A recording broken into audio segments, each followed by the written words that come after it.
Allahumma salli wa sallim wa barik ala sayyidina Muhammad wa ala alihi wa sahbihi ajma'in. Iya, terima kasih Fatma dan Bapak Ibu sahabat setia. Kita masih bersama dengan Bapak Dr. Muhammad Qasim MA. Beliau adalah Wakil Dekan 1 Fakultas Tarbiyah UIN Mamojol Padang. Nah, baik ini Pak Wadek, tadi kita sudah panjang lebar membahas tentang pendidikan dan problematika remaja, dan itu kita sudah membahas mengupas secara tajam ya. Bahkan itu sudah mulai dari yang fundamental sekali gitu ya. Nah, tapi kalau kita lihat nih Pak Wadek, dinamika hari ini kan cukup berat ya. Dan tentunya, nah kita tadi sudah menyebut ada namanya LGBT, ya kan. Belum lagi sekarang di zaman IT, ya kan. Nah, sebenarnya kita harus memulai dari mana? Padahal kalau kita lihat sebenarnya sudah banyak sebenarnya program-program, apakah itu sekolah. Kalau sekolah itu dari segi kurikulum saya sudah ada namanya P5. Yes. Ya kan? Kalau dari segi Kemenak sendiri itu sudah banyak juga ya. Moderasi beragama. P5 PPRA. P5 PPRA. Ya. Belum lagi misalnya dari adat sendiri ya, ada juga misalnya kan. Ya, dan bahkan khusus untuk Kota Padang ini kita selama 1 bulan tuh ada pesantren. Artinya hampir dari semua sudut kita sudah mengepung bagaimana kemudian untuk melahirkan generasi muda yang luar biasa. Nah, menurut Pak Wadek sebenarnya kenapa masih terjadi kenakalan remaja hari ini? Apa masalahnya? Ya, ada ruang kosong sebenarnya yang belum terisi. Itulah tadi. Tapi saya tidak ingin, ini bukan bermaksud menyalah-nyalahkan, tapi itu ruang kosong yang saya kira terabaikan, itu sangat fundamental. Keterlibatan orang tua. Jadi saya kira dalam teori pendidikan kita tahulah, dan orang awam pun tahu bahwa pendidikan pertama dan utama itu kan keluarga. Walaupun lingkungan juga bisa merubah, tapi yang utama kan keluarga. Yang pertama yang menyentuh anak itu kan keluarga. Maka kata Nabi, kullu mauludin yuladu alal fitrah, tiap anak itu lahir dalam keadaan fitrah, membawa kesucian. Tapi di situ fa abawahu yuhawidani au yunassirani au yumajjisani. Yang merubah dia tak lagi sesuai dengan fitrahnya itu ya orang tuanya, sehingga dia bisa menjadi Yahudi, Nasrani, sampai ke Majusi kan. Begitu kita yakin dan sepakat orang tua keluarga itu paling penting. Tapi coba jujur, inilah lembaga pendidikan yang terabaikan selama ini. Siapa yang menyentuh keluarga itu? Siapa yang membina dan memastikan orang tua itu paham, tahu dia bagaimana mendidik anaknya di rumah? Lalu siapa lagi yang mengawasi mereka supaya mereka konsisten, istiqomah untuk mendidik itu? Jadi mohon maaf, yang sekarang banyak kasus itu kan ada yang dari keluarga broken home, atau keluarga yang tak peduli, anaknya tak pulang pun malam, sebagai tawuran dibiarkan aja nggak pulang, gitu kan. Tapi dan itu akhirnya ini juga mempengaruhi yang lain gitu. Mempengaruhi yang lain, dia akan menjadi spiral kan, seperti bola salju, akan mempengaruhi yang lain walaupun berasal dari kelompok kecil, akhirnya membesar. Maka saya juga sering katakan, ini perlu dikembangkan. Dan satu lagi, parenting Islami. Bagaimana sekolah, kami juga dulu meriset juga dengan Bu Rektor, Bu Prof Martin itu beberapa kali untuk riset tentang parenting. Parenting itu bisa dilakukan di posyandu sebenarnya. Bisa di proyek-proyek BKKBN, mulai dari bina keluarga balita, bina keluarga remaja, bina keluarga lansia, ormas juga. Lain lagi dari ormas, termasuk majelis ta'lim. Ini ruang-ruang kosong yang sebenarnya harus kita isi ya. Mohon maaf, posyandu selama ini fokusnya kemana? Ke gizi, ke fisik. Yang rohaninya gimana? Kenapa tak itu dimasuk juga diintegrasikan dengan konsep-konsep pendidikan karakter yang Islami tadi? Yang tadi di kampung KB, sekarang kampung keluarga berkualitas ya. Itu yang bina keluarga balitanya, bina keluarga remaja, bina keluarga lansia, itu kan apa namanya, yang pembinanya, instrukturnya itu banyak volunteer, kader-kader itu yang mohon maaf juga pemahaman mereka harusnya diupdate terus kan, tapi berjalan cuman apa adanya. Jadi saya kira ini dana kita yang 20% itu banyaknya kan untuk formal tuh. Tetapi yang informal informal dan formal keluarga, coba siapa yang nyentuh ini? Dulu pada masa Pak Anies ketika jadi Kemdikbud ada satu direktorat di situ pendidikan keluarga ada dulu. Sekarang kan sudah nggak ada lagi. Dulu masih sempat diurus, ada beberapa kegiatan untuk keluarga diperhatikan, sekarang enggak. Jadi saya kira ini ruang kosong yang selama ini saya kira terabaikan. Kalau termasuk tadilah contoh yang Uni bilang, pesantren Ramadan, anak kan mau itu ke masjid selama Ramadan tuh pesantren itu. Subuh mereka datang kok. Kalau ada aturan. Ada aturan. Tetapi setelah itu, ya mohon maaf, orang tua kan tak ngajak, tidak melanjutkan ke masjid. Sekolah pun cuman perintahnya cuman ketika Ramadan saja, diawasi sedemikian rupa kan, diawasi. Padahal orang tuanya juga nggak ke masjid. Ya ini masalahnya yang saya bilang, gimana kita. Tapi kan ini memang persoalan kompleks ya. Kalau memang sudah tak pernah ke masjid, apalagi sekarang dia takut pula dengan masjid itu kan. Ya makanya sekarang kita mulai ya, kata Uni tadi bilang dari mana mulai. Oke lah, mungkin generasi yang lewat ini beginilah keadaannya. Tapi tak boleh kita pesimis, tetap harus ada upaya-upaya pendekatan dari majelis taklimnya, dari tadi komunitas yang ada di masyarakat, ya termasuk juga pemerintah, buatlah program-program yang menyentuh keluarga, dan mohonlah kiranya kita yang di Minang ini punya kekuatan besar, adanya Nini Mama, adanya apa namanya Mundokan Duang, dia punya kaum. Kalau di kabupaten, di kampung masih banyak yang punya surau-surau yang ada tempat satu datuk aja gitu kan. Itu kan coba masuk ke sana, diperkuat penyadaran keluarga itu, bagaimana pentingnya mendidik karakter mereka. Karena dulu kan keberhasilan tokoh-tokoh kita itu kan dari surau itu. Dan di surau itu kan terjadi penguatan pendidikan non formal informal di situ kan. Bukan formalnya kan. Jadi sekarang konsentrasi kita termasuk para akademisi banyaknya kan ke formal. Padahal tadi itu ini yang sangat membentuk karakter itu ya, informal dan formal. Saya kira ini, saya katakan tadi, ruang kosong yang harus tetap diisi. Tapi kita harus konsisten. Yang di Minang terutama, sejarah sudah membuktikan lah, kekuatan kita itu ada pada adat besan di syarak besan di kitabullah. Kemarin pas hari Hardingnas ada kegiatan Merdeka Belajar itu kan, saya coba menampilkan bagaimana tokoh-tokoh Minang itu mempengaruhi pendidikan nasional, bahkan internasional ya. Itu tokoh-tokoh Minang semua kan. Dua organisasi besar Indonesia ini kan dari Minang. Malah saya katakan ini, orang Minang itu dulu tidak mengenal pesantren. Alamnya edukatif. Dari surau madrasah kemudian berubah jadi pesantren karena ada nomenklatur dari pusat. Dan lembaga-lembaga pendidikan Islam yang berkembang di Minang dua aja kiblatnya. Kalau hendak ke MTI Parti, kalau hendak ke Tawalib, kaum tua, kaum muda. Tapi kaum tua, kaum muda gurunya ciejonya Syekh Ahmad Khatib Al-Minangkabawi, orang Minang juga kan. Jadi, tapi kalau kita kaji-kaji, kenapa begitu kuat Minang masa lalu itu, mendidik karakter remajanya tangguh luar biasa. Surau tadi kan, di surau itu kekuatannya tadi itu falsafah arif basan di sana, sadek basan di kitabullah. Saya kira itu kata kuncinya. Cuma kan surau kekinian itu sudah beda ya konsepnya. Kalau dulu memang komponen adat itu memang kuat, dan masing-masing suku itu memang punya surau tersendiri kan. Kalau sekarang kan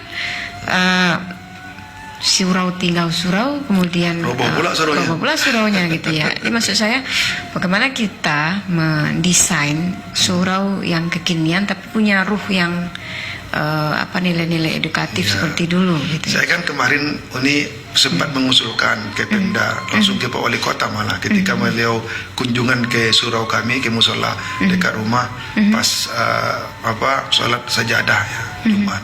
Saya sampaikan juga itu ke Dinas Pendidikan. Sempat juga dibuat udah edaran agar anak-anak itu, tadi kan Ramadan sukses tuh menyuruh anak-anak ke masjid, tapi sayangnya kan tak istiqomah. Persoalan kita yang kedua tadi itu, selain tadi ruang kosong tadi, yang kedua istiqomah, tidak continue, tidak konsisten. Ada satu lagi supaya konsisten, saya bilang tolong diperintahkan juga dikawal sholat subuh berjamaah itu.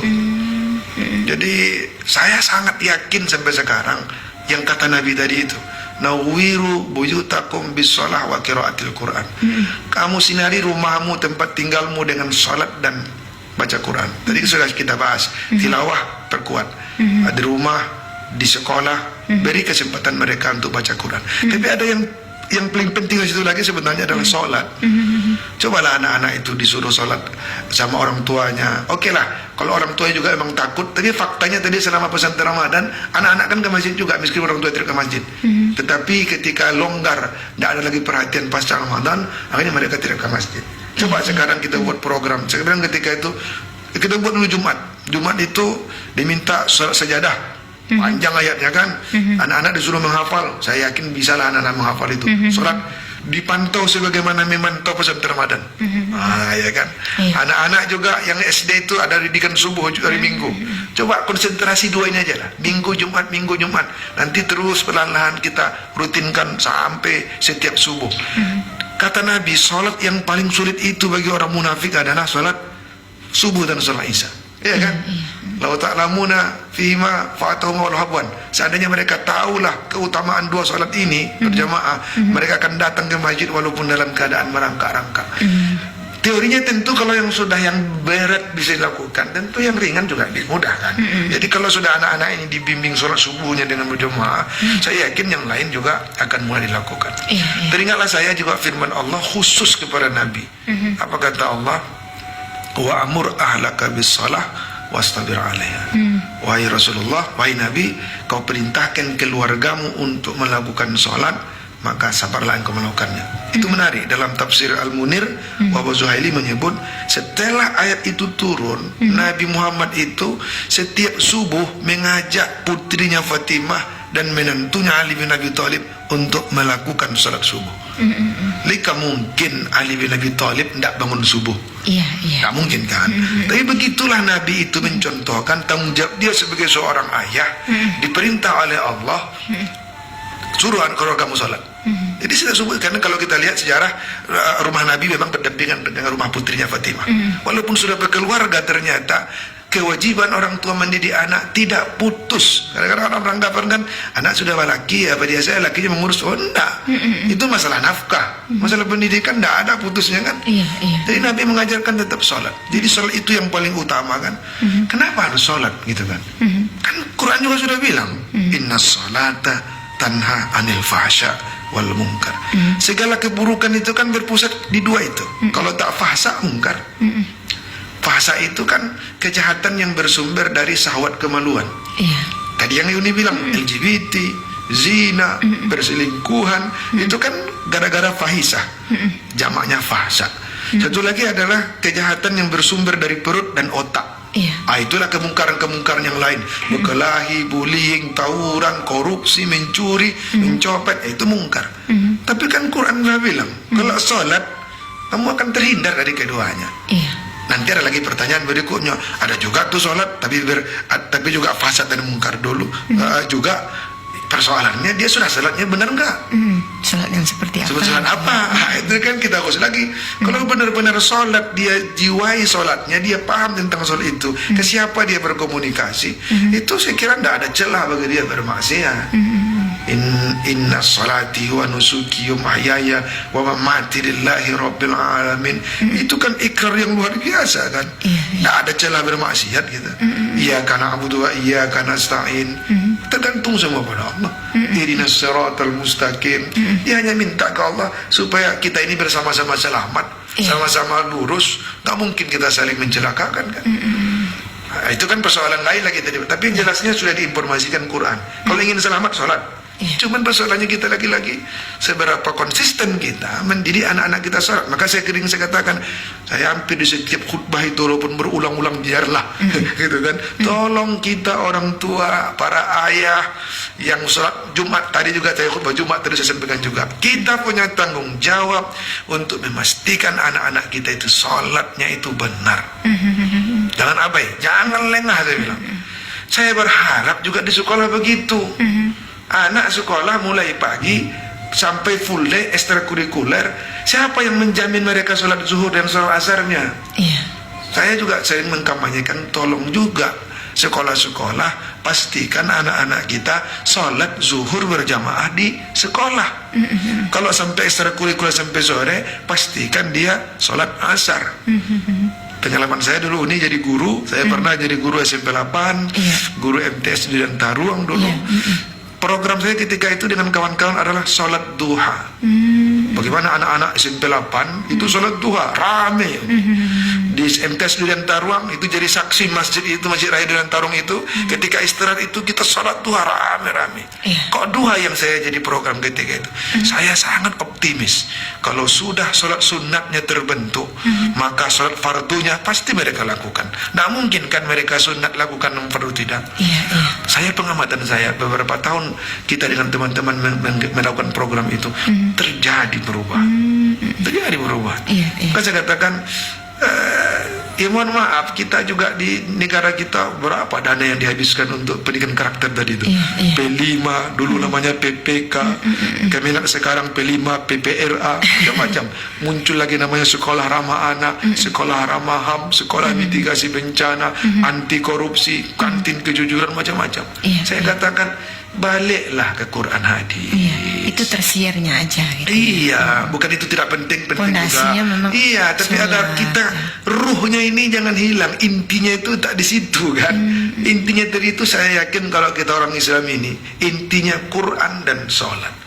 Bukankah Quran itu juga berfungsi sebagai syifaul lima fis sudur. Dia kan obat ya. Jadi kalau tadi ada anak-anak yang bermasalah, berarti kan itu sakit itu. Mentalnya yang sakit tuh, rohani yang sakit, Quran obatnya. Nah, cuman tadi saya sebutkan ada 7 langkah, aja 7 tingkatan.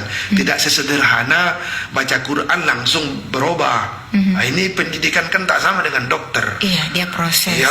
Kalau dokter sakit dikasih obat bisa langsung berapa jam nampak hasilnya. Kalau pendidikan bisa bertahun-tahun. Tapi optimis lah. Saya masih optimis kalau kita serius mengikuti petunjuk Quran Sunnah itu, dan ulama-ulama kita sudah membuktikan, saudara-saudara kita yang istiqomah di pesantren, di madrasah, betul-betul mendidik anak itu dengan pendekatan Quran Sunnah. Ya lihatlah bagaimana anak-anak itu teduh wajah mereka, ya kan, apalagi hari-hari mereka dengan Quran, apalagi mereka banyak berzikir dengan pendekatan-pendekatan tazkiyatun nafs, dengan pendekatan tasawuf. Sholatnya dijaga, tilawahnya dijaga. Coba lihat, kalaupun ada yang menyalah 1, 2, itu biasa. Ya kalau dalam penelitian margin errornya itu kan deviasi. Umumnya aman lah gitu. Begitu. Ini luar biasa sekali ini Fatma, ya kan? Nah, tidak satu koma pun diberhentikan oleh Pak Wadek kita. Soalnya kajiannya luas sebenarnya, sulit untuk meringkasnya ya kan. Kalau lah kita ditambah 1 jam lagi program ini, tentu ini akan luar biasa. Tapi kita nanti mengundang lagi lah, mudah-mudahan Pak Wadek kita ada ruang, ada waktu lagi, diberi kesehatan juga, gitu ya, untuk mengedukasi para pendengar dengan selalu memberikan edukasi parenting yang luar biasa. Terima kasih Pak Wadek, luar biasa sekali. Sukses selalu, semoga selalu lancar dalam kegiatannya. Baik Bapak Ibu sahabat setia, demikianlah dialog kita di sore hari ini bersama Bapak Dr. Muhammad Qasim MA, Wakil Dekan 1 Fakultas Tarbiyah UIN Memil Padang, dan saya Nura mohon pamit, wabillahi taufiq wal hidayah. Wassalamualaikum warahmatullahi wabarakatuh. Waalaikumsalam warahmatullahi wabarakatuh. Masya Allah sekali. صل وسلم وبارك على سيدنا محمد وعلى آله وصحبه أجمعين.